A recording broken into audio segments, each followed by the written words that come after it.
Readings from Exodus 19, verses 1 to 8. On the first day of the third month, after the Israelites left Egypt, on that very day, they came to the desert of Sinai. After they set out from Rephidim, they entered the desert of Sinai, and Israel camped there in the desert in front of the mountain.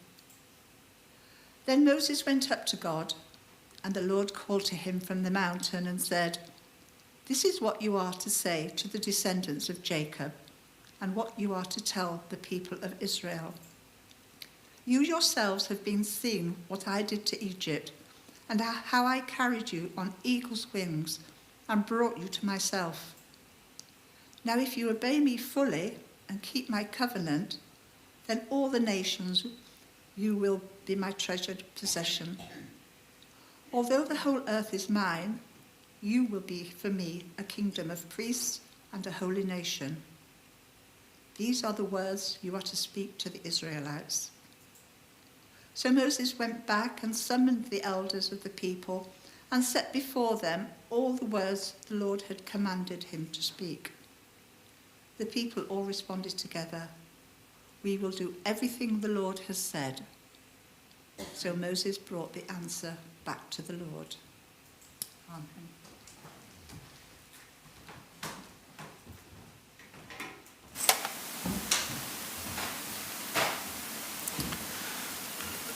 Amen. Thank you, Penny.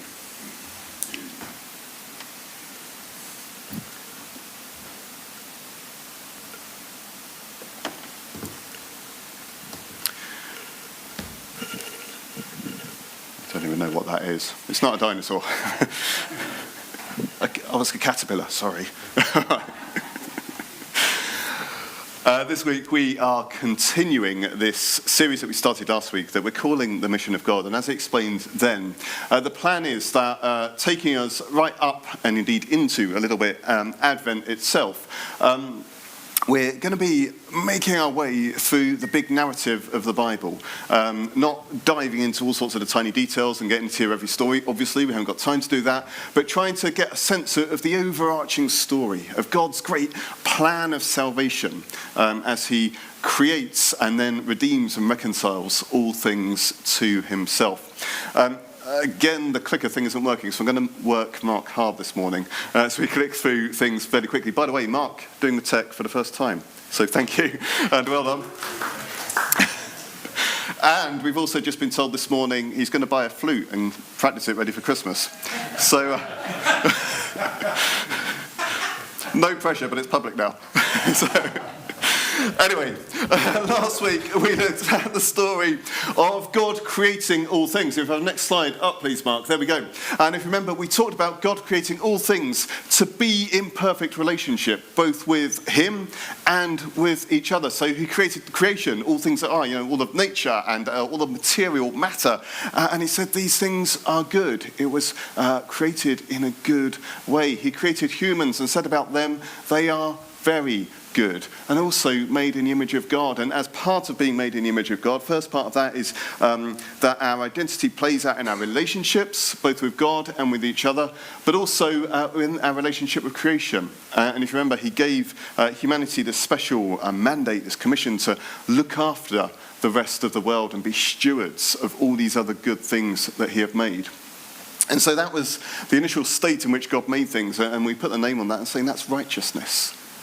Righteousness is a relational word that means all things being in right relationship with each other. But then we saw how fairly quickly all of this fell apart as humanity rebelled against God. You know the story of Adam and Eve eating the fruit there in the Garden of Eden. And God saying, well, things can never be the same as they once were now again. And talking about the curse that came down upon creation, the battle that there would be between humanity and creation as they had to work the ground and toil and really struggle to get fruits and everything they needed to survive from the ground. Talking about the enmity that would exist between humans and the way in which the man would come to dominate the woman, how there'd be pains and struggles in childbirth and in all the things that God had called them to do. And there was now that beautiful relationship that the humans had once had with God was now broken, as they now felt shame before him. Felt like they had to hide away from him and weren't able to be in his presence anymore. And as we said then, but it's worth repeating, we still see all of that playing out today, don't we? As we look around the world, as we look around our community, as we look around our families, even as we look inside our churches, we see much of that oppression. We see so much of that unequal relationship, that brokenness playing out in different ways. But what we said then is that, the sort of spoiler alert, when we talk about mission, when we'll talk about God reconciling all things to himself, then what we should expect to see happening, what we are going to see happening as we work through the narrative, is basically a returning to that original state of righteousness, of a returning of all things to how they were always created to be. And that's a plan and something which God initiates and moves forward throughout the rest of the biblical narrative. We then moved on last week to talk about God's call to Abraham, this relatively unknown person from an insignificant family who was just wandering around trying to look after himself and his family. And God chose him and called him and said, "Follow me. And I'm going to turn you into a great nation. I'm going to bless you, and I'm going to bless all the nations of the earth through you." God choosing, selecting, electing, if you want the technical term, this special people through whom he was going to work out his purposes of reconciling all things. So that's where we got to last week. We finished with the idea of that God blesses us, God blesses his people, but not so that we can hoard that for ourselves and just hold on to that and be selfish about it, but so that we can be a blessing to the world and can share his love and share his blessing with everyone else. Now, let's test you. Abraham and his wife Sarah had a child. His name was... No, not Lot. Lot was his nephew. Isaac. Well done. Isaac got married to... Begins with R, yeah, you're right. Not Rachel, it is Rebecca. Well done. They had, two children. Can you remember their names? Jacob and Esau. Yeah, Jacob got married to loads of people, but and then had babies with various other women as well, but we won't go into that. But there was one in particular who was very special. He and one of his wives, Rachel, had a son called Joseph. That's right. Joseph ended up in Egypt. There we go. And we won't go into the story. It is immortalised by Andrew Lloyd Webber. So if you want to know it again, go and watch that again if you really hate yourself this afternoon. But yeah, Joseph ends up in Egypt with the blessing of God upon him and in this incredibly powerful position. But then, as we get into the start of the book of Exodus, we find the fortunes of Joseph and his family, his large extended people by this point, completely changing. There's a change of Pharaoh in Egypt, and suddenly they go from this position of power and authority and respect in the country to being enslaved, with all the horrors and violence and oppression that goes along with that. And we're told right there in Exodus 1 that after many years of this, their cry goes up to God, and God hears them and decides to act. And he acts, of course, by choosing Moses, who is out there, or by this point, is out there tending sheep in the desert. He appears to Moses in the burning bush and says, "You're going to be the one who's going to go back into Egypt and set my people free." And again, there's all sorts of details in that story that we haven't got time to get into now, including the plagues and everything else going along. And also Moses' feeling of inadequacy, that he's not up to the task, but God saying, "I will be with you. I will equip you to do this thing that I am calling you to do," just as God says that to all of us these days.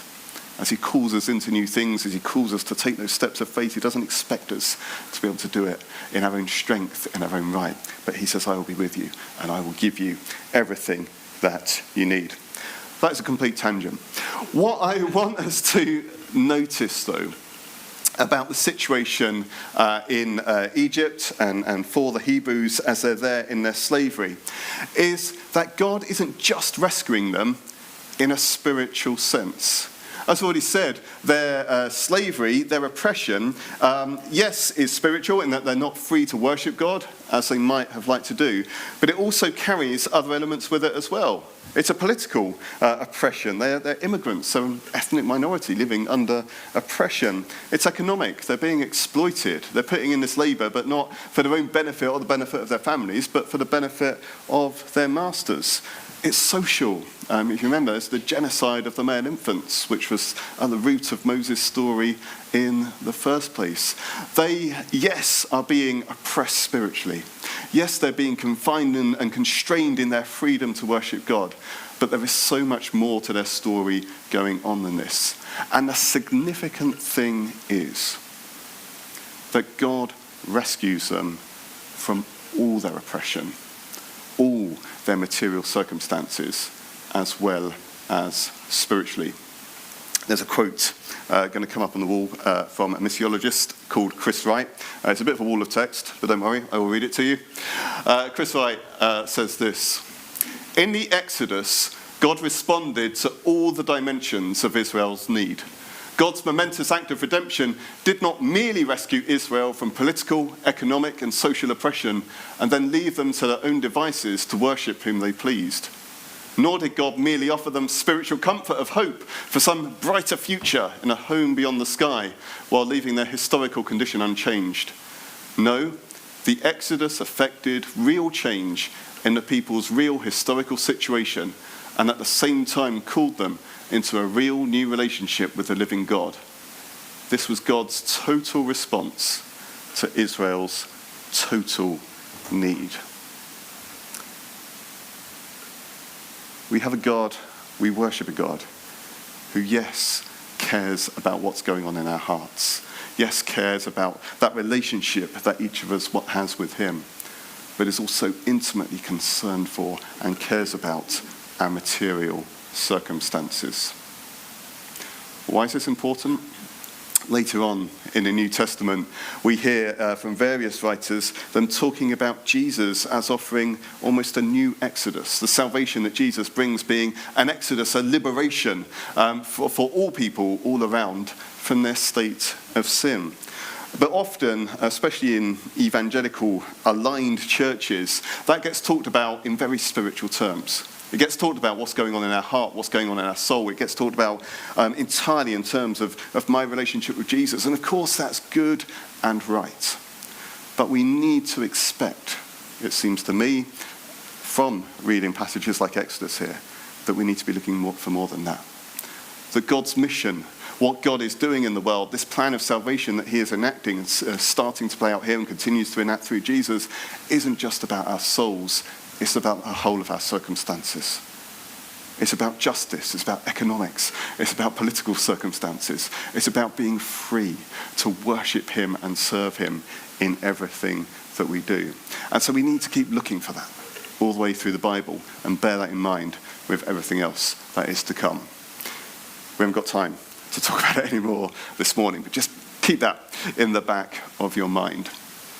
God, of course, eventually leads the people with Moses at the helm, leads them out of Egypt, across the Red Sea, doing a couple of fairly major miracles along the way. And eventually, they end up at the foot of Mount Sinai, there in the desert. And as we heard in the reading, God tells Moses, "Come up the mountain and talk to me," because he's got things that he wants to impart to the people through Moses. It turns out that God hasn't just brought them out of Egypt so that he can say, "Right, off you go then. Go and be free and do what you want and just try and remain thankful to me for what I've done for you." No, God has brought them out for a purpose.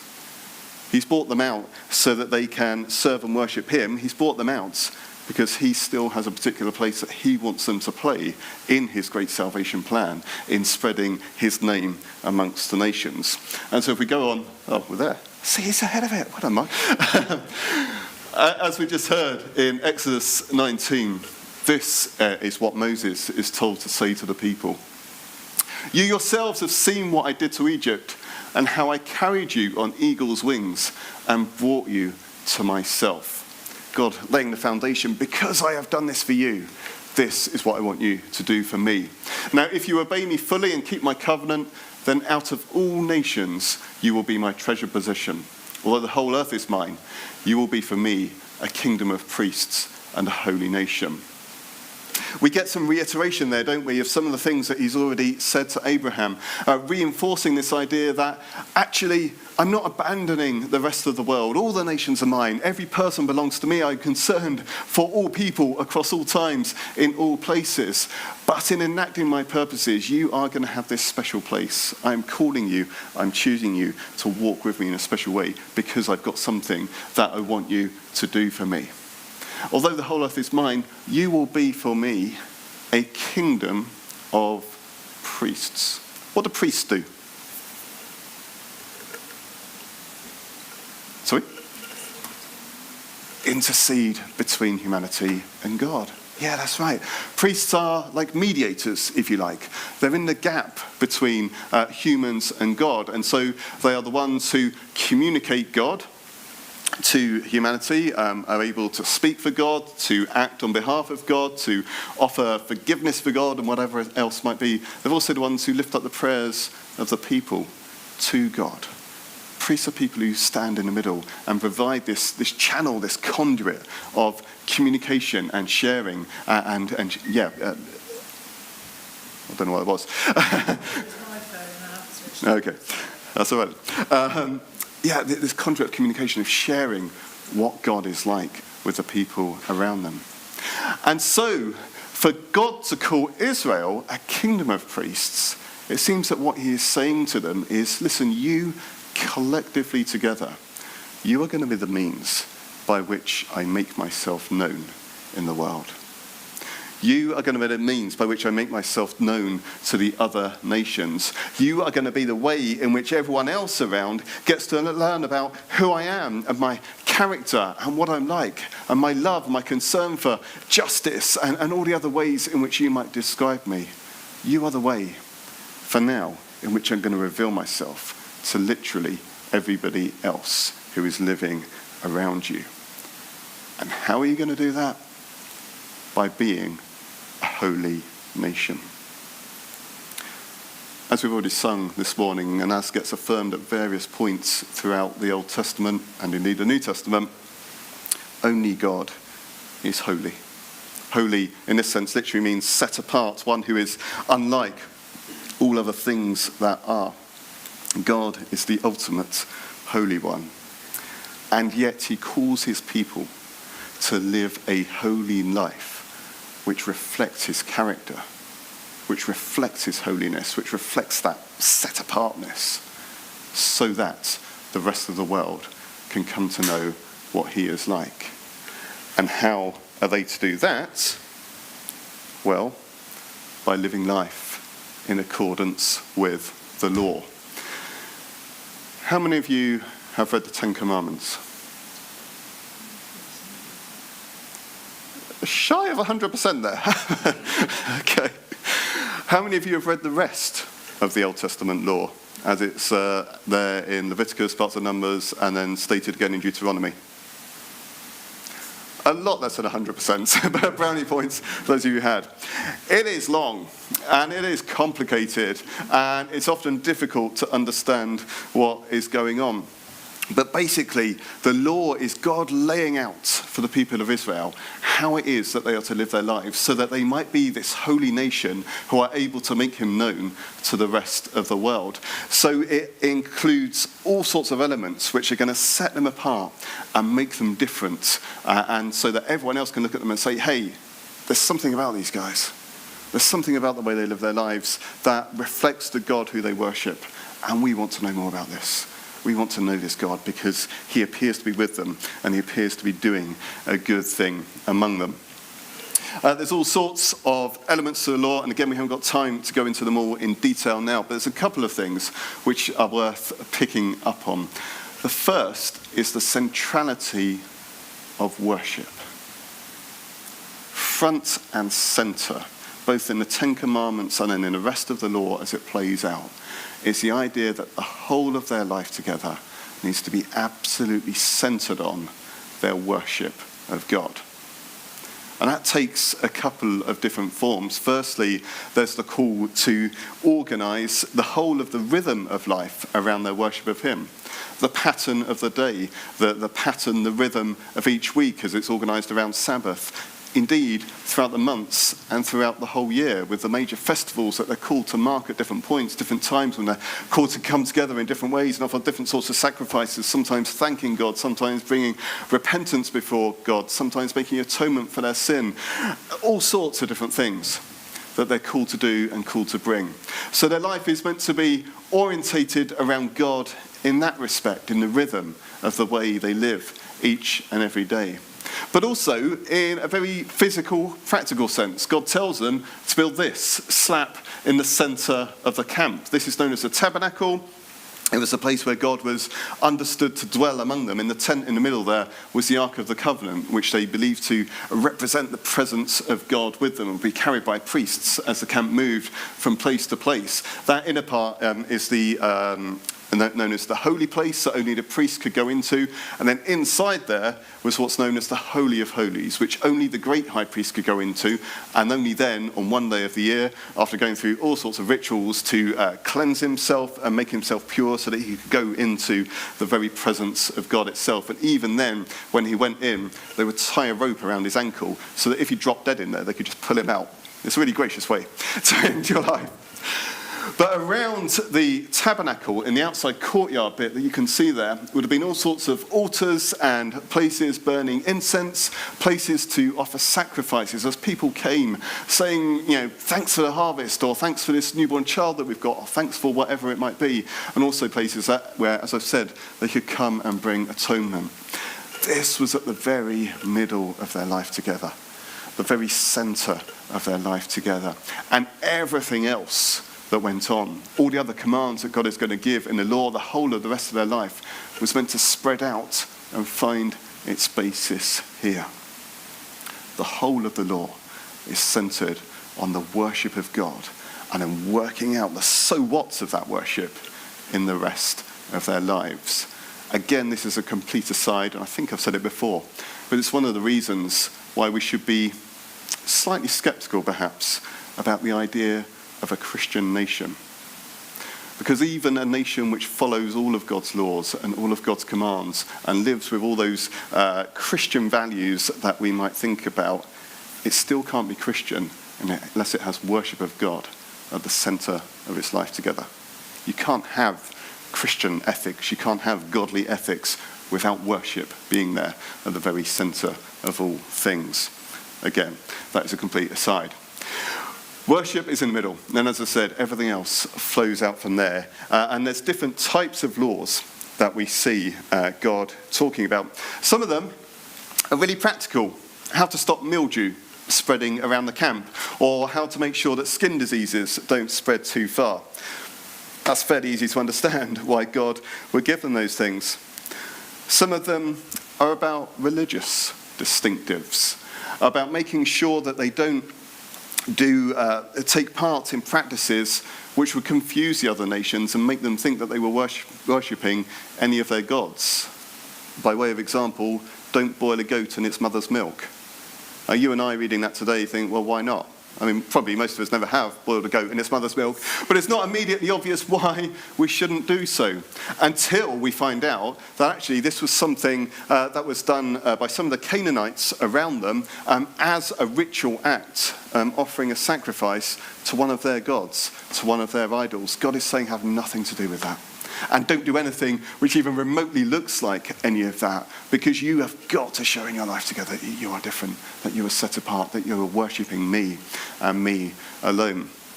There's all sorts of laws and instructions about social order and relationships and how things are to work in the camp. And then a huge amount about God's concern for justice and for the poor and the oppressed among them. Again, this idea that we talked about just now with the Exodus coming out. So God says, listen, I am the God of the widow and the alien and the orphan. I am the God of the minorities, of the oppressed in your midst, and I am concerned for their well-being. And I want you to be too, because it is as you express this commitment to the poor, as you look after each other, as you're concerned about not allowing people to build up too much debt, about making sure that people have got all the food that they need, about forgiving things, making sure people have got coats, about looking after those who have no rights in the rest of society. It's as you do these things that you reflect my character and you let the world around you know who I am. And so as I say, there's all sorts of things going on there. Care for the poor, the economically vulnerable, the practices of gleaning that we read about in books like Ruth. We find their basis there in the law. In instructions against exploitation of the poor, the prevention of a permanent debtor class, so many different things that God asks them to do to express his concern for the well-being of absolutely everybody in society. And that's it. There's a lot of words, there's a lot of details and things we haven't covered, but that is it. That is all that God asks them to do at this point. You are my special people. You are my chosen nation. You are going to make me known to the rest of the world. And how are you going to do that? By living this life for me in everything you do. Following my law, worshipping me, and making sure that what I want is expressed and spread out through the whole of your society. They're not called to send a single missionary. They're not called to do great evangelistic campaigns. They're not even called to run an alpha course. They're just called to live as God's people in the way that he wants. And God says, I will use that to make myself known throughout the world. There's another quote going to come up on the screen, this time from Pescott and Ramachandra. Mission is not primarily about going, nor is mission primarily about doing anything. Mission is about being. It is about being a distinctive kind of people, a countercultural, multinational community among the nations. It is modelling before a sceptical world what the living God of the Bible really is like. Mission is primarily about being. Now, some of you will have already jumped ahead in your minds and be thinking, hold on a minute, surely that will change us when we get to the New Testament.